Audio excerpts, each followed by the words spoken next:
میرے محترم دوستو، بزرگوں، عزیزوں، ایک بہت بڑا مجمع اس کام کے ساتھ منسوب اور اس کام میں لگا ہوا ہے۔ سب سے زیادہ ڈرنے کی بات یہ ہے کہ محنت سنت سے ہٹ کر کہیں عادتوں اور رواجی طریقوں کی طرف نہ چل دے۔ اس کا ڈر اس لیے زیادہ ہے کہ رواجی طریقوں میں سہولتیں بہت ہیں، اور سہولت پسندی مجاہدے کی بالکل مخالف ہے۔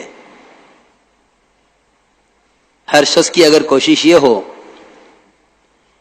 کہ کام کو سہولت کی طرف، آسانی کی طرف لاؤ تاکہ امت کا ہر فرد اس کو کر سکے، دین کو اسی طرح کھیل بنایا گیا ہے جس سے بے دینی پیدا ہوئی ہے۔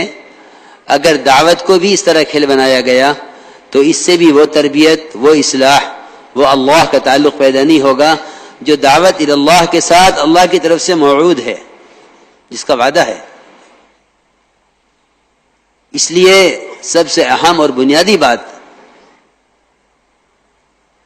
اعمال دعوت سے اللہ کے قرب کا دلوں میں ایسا یقین ہو کہ یہ تو ممکن ہے کہ صبح سورج نہ نکلے، مگر یہ ممکن نہیں ہے کہ دعوت اللہ محمد صلی اللہ علیہ وسلم اور آپ کے صحابہ کے طریقے اور ان کے جذبے کے مطابق ہو، اور دعوت اللہ سے تربیت اور اصلاح اور ہدایت کا عام ہونا نہ ہو، یہ ممکن نہیں ہے۔ اس لیے میرے محترم دوستو، بزرگوں، عزیزوں، بنیادی طور پر سب سے پہلے ہر کام کرنے والے کو دل کی گہرائیوں سے اس کا یقین ہو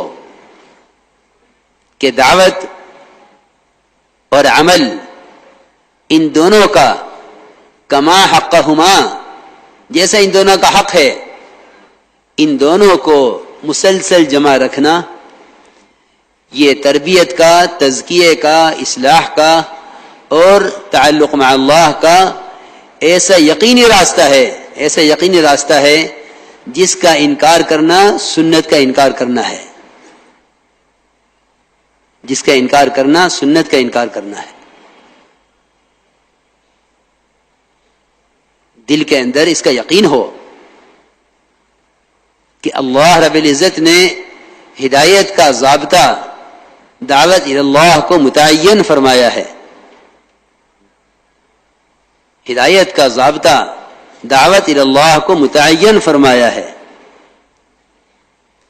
دعوت اللہ دین کے کسی شعبے کا متبادل نہیں ہے، اور دین کا کوئی شعبہ دعوت کا متبادل نہیں ہے۔ میری بات بہت توجہ سے سننا۔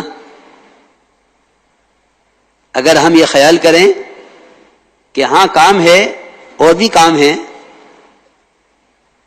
تو دعوت اللہ کا کوئی متبادل نہیں ہے۔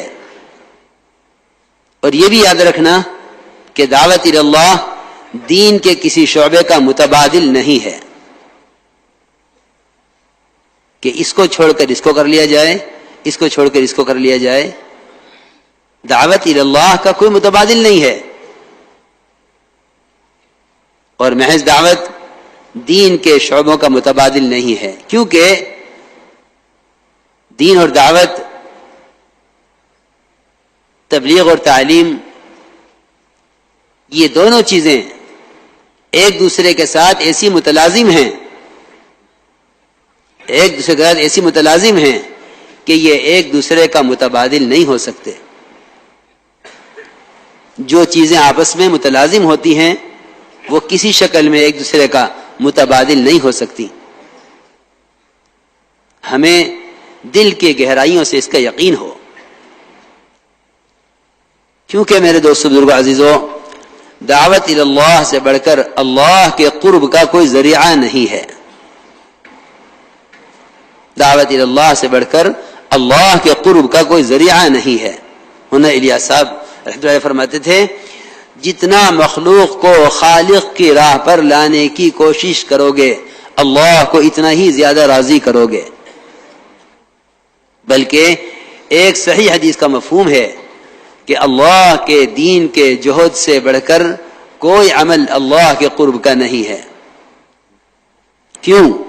اس لیے کہ دعوت الی اللہ تمام اعمال میں، تمام فرائض میں، تمام نیکیوں میں، تمام عبادات میں، یہاں تک کہ ایمان جو تمام عبادات کی بنیاد اور اصل ہے، جس کے بغیر کسی عمل کا اعتبار بھی نہیں ہے، اور جس کے بغیر عمل پر اجر بھی نہیں ہے، اور جس کے بغیر اعمال پر استقامت بھی نہیں ہے، اور جس کے بغیر اللہ کے وعدوں کا پورا ہونا بھی نہیں ہے، وہ ایمان، وہ بھی دعوت الی اللہ پر ہی بننا موقوف ہے.